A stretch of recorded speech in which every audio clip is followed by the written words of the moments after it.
नमस्कार दोस्तों, आप सभी का स्वागत है आपके अपने YouTube channel study with Ranjit में। आज की क्लास में हम लोग DLED फर्स्ट सेमेस्टर मैथ में कुछ और भी महत्वपूर्ण क्वेश्चन को सॉल्व करेंगे। तो चलिए शुरू करते हैं। पहला क्वेश्चन है, यदि a बराबर -2 हो तो 5a² प्लस 4a-2 का मान ज्ञात कीजिए। यहाँ पर a का मान दिया गया है -2 और यहाँ हमें निकालना है 5a² प्लस 4a-2 का मान निकालना है। कैसे निकालेंगे? हमें क्या करना है, हमें लिखना है a बराबर -2 रखने पर। कहाँ रखने पर? यहाँ पर हम a का मान रखेंगे, इसको हम लिखेंगे a बराबर -2 रखने पर। इसका मतलब ये हुआ कि जहाँ जहाँ पर a लिखा हुआ है वहाँ पर हमें -2 लिखना है। तो यहाँ पे 5a² है, तो 5 और a के बीच में गुणा हो रहा है तो लिखेंगे गुणे। 5 गुणे a² है तो -2 का स्क्वायर करना है, a का नहीं करना है, क्योंकि a का मान हम क्या रख रहे हैं -2। प्लस लगाएंगे और 4 और यहाँ पर गुणा कराएंगे -2 का। 4a है, a का मान -2 है तो a -2 और 4 का गुणा हो जाएगा और अंत में लिखेंगे -2। अब यहाँ पे -2 का स्क्वायर है, इसका मतलब -2 का गुणा 2 बार कराना है इस तरीके से।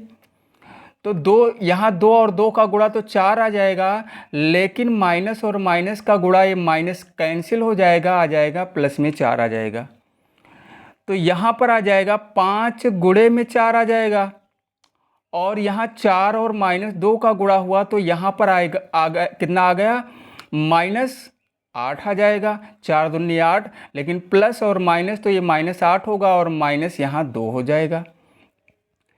5 और 4 का गुणा आ जाएगा 20 और यहाँ पे -8 और -2 ये हो जाएगा माइनस में 10 हो जाएगा। तो 20 में से 10 को माइनस करेंगे तो आंसर हमारा 10 आ जाएगा, यही हो जाएगा आंसर। इस तरीके से ऐसे क्वेश्चन को हम सॉल्व कर सकते हैं। दूसरा क्वेश्चन है, समीकरण 3x - 5 बराबर x + 3 को हल कीजिए। क्या दिया गया है? 3x - 5 और बराबर में दिया गया है x + 3। इसको हमें हल करना है, यानी x का मान निकालना है। तो 3x यहाँ पर है, इस वाले x को जब इधर लेकर आएंगे तो ये माइनस में हो जाएगा x। यहाँ पर लिखा हुआ है 3 और जब -5 को इधर लेकर आएंगे तो ये माइनस है तो ये हो जाएगा प्लस में 5। 3x में से एक x माइनस हो जाएगा तो बचेगा 2x और यहाँ पर हो जाएगा 8। 2 से हम 8 को कैंसिल कर लेंगे 4 बार में तो x बराबर में आ जाएगा 4 और ये हो जाएगा हमारा दूसरे क्वेश्चन का आंसर। क्वेश्चन नंबर 3 है, इसमें कहा गया है एक समबाहु त्रिभुज का परिमाप 12 सेंटीमीटर है, इसका क्षेत्रफल ज्ञात कीजिए। यहाँ पे दिया गया है एक समबाहु त्रिभुज है और उसका परिमाप दिया गया है 12 सेंटीमीटर। परिमाप कितना दिया गया है? 12 सेंटीमीटर और हमें निकालना है इसका क्षेत्रफल। तो समबाहु त्रिभुज का क्षेत्रफल निकालना है और किस फार्मूले से निकालेंगे? √3/4 और गुणे भुजा स्क्वायर, यानी √3/4 इंटू भुजा स्क्वायर, इस फार्मूले से हमें निकालना है। लेकिन हमें भुजा तो ज्ञात होनी चाहिए, ये भुजा नहीं दिया गया है, ये परिमाप ही तो दिया गया है। तो सबसे पहले हम क्या निकालेंगे? भुजा निकालेंगे। तो समबाहु त्रिभुज का जो परिमाप होता है, समबाहु त्रिभुज का परिमाप, इसका जो परिमाप होता है ये 3 गुणे भुजा होता है, 3 गुणे भुजा। तो हमें भुजा निकालना है, तो भुजा निकालने के लिए क्या करेंगे? भुजा निकालने के लिए परिमाप बटे 3 कर लेंगे, परिमाप और बटे में 3 कर लेंगे। परिमाप यहाँ दिया गया है 12 और बटे में 3 हो जाएगा, यानी 3 से इसको कैंसिल कर लेंगे तो भुजा कितनी आ गई, भुजा कितनी आ गई 4 सेंटीमीटर। अब हम क्षेत्रफल निकाल सकते हैं। अब हम क्या निकालेंगे, अब हमें क्षेत्रफल ही तो निकालना है, क्षेत्रफल। और क्षेत्रफल समबाहु त्रिभुज का जो क्षेत्रफल होता है √3/4 और गुणे में होता है भुजा स्क्वायर। तो √3/4 लिखेंगे और भुजा आ गया है यहाँ 4, भुजा का स्क्वायर है तो 4 को हम 2 बार लिख लेंगे या 4 का स्क्वायर कर लेंगे। 1 4 से 1 4 कैंसिल हो गया तो हमारा आंसर आ गया 4√3। 4 और √3 यही हो जाएगा हमारा आंसर। क्या हो जाएगा, ये हो जाएगा आंसर। कितना, 4√3। तो आंसर हमारा कितना आ गया, 4√3 और ये तीसरे क्वेश्चन का आंसर हो जाएगा। इसको अगर आगे भी बढ़ाना चाहते हैं तो हम √3 का मान रख लेंगे और √3 का मान होता है 1.732। √3 का मान होता है 1.732 और उसका हम 4 में गुणा करा देंगे तो इसको और आगे भी हम बढ़ा सकते हैं। हालांकि ये आंसर हमारा आ गया है और अगर इसको आगे बढ़ाना है तो √3 का मान रख लेंगे 1.732 और उसका गुणा करा लेंगे 4 में और जो आएगा वो ही आंसर हो जाएगा। आंसर ये भी होगा और आंसर वो भी होगा। चलिए क्वेश्चन नंबर 4 को भी सॉल्व करते हैं। क्वेश्चन नंबर 4 में दिया गया है एक आयत की लंबाई तथा चौड़ाई क्रमशः 110 मीटर तथा 40 मीटर है। इसके चारों ओर तार लगवाने के लिए कितने मीटर तार की आवश्यकता होगी। हमें क्या निकालना है, एक आयत की लंबाई दी गई है और चौड़ाई दी गई है और हमें क्या निकालना है, इसके चारों ओर तार लगवाने के लिए कितने मीटर तार की आवश्यकता होगी। अगर हम मान लेते हैं कि ये हमारा क्या है, आयत है। ये क्या है, ये आयत है, ये आयत ही तो है और इसकी लंबाई 110 मीटर है और चौड़ाई 40 मीटर है। तो हमें निकालना है कि इसके चारों ओर अगर हमें तार लगवाना है, इसके चारों ओर, तो कितने मीटर तार की आवश्यकता होगी। ऐसे चारों तरफ अगर तार लगवाना है तो कितने मीटर तार की आवश्यकता होगी। इसकी लंबाई 110 मीटर है और चौड़ाई 40 मीटर है। तो ये देखा जाए तो ये परिमाप ही तो पूछ रहा है। जितना इसका परिमाप होगा उतना ही तो तार लगेगा। जितना इस आयत का परिमाप होगा उतना ही तो तार लगेगा। इसका मतलब हम निकालेंगे तार की आवश्यकता, अगर जो निकालनी है यहाँ कितनी आवश्यकता होगी, तो हम क्या करेंगे, परिमाप निकाल लेंगे। आयत का परिमाप निकाल लेंगे और वही हमारा आंसर होगा। तो आयत का परिमाप होता है 2 गुणे लंबाई प्लस चौड़ाई। तो यहाँ पे करना है 2 गुणे लंबाई कितना है 110 है और चौड़ाई कितना है 40 है।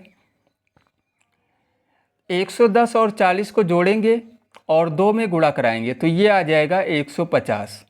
150 और 2 का गुणा कराएंगे तो आ जाएगा 300 मीटर।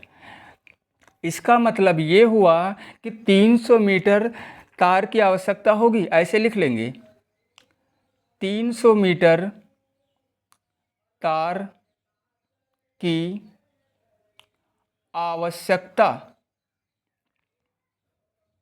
होगी।